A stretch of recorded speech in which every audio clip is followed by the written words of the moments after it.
Natik Studiyası təqdim edir.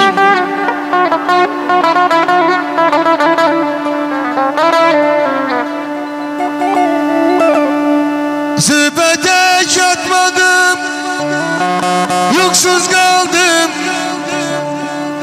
Aynamık zülmet gecelerden gündüzü yandım.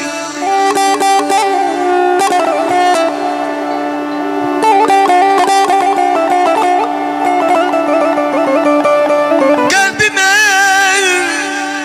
sevgiden bir köprü saldım. Ektirem ben doğru, yalan sen oldun, yalan sen oldun.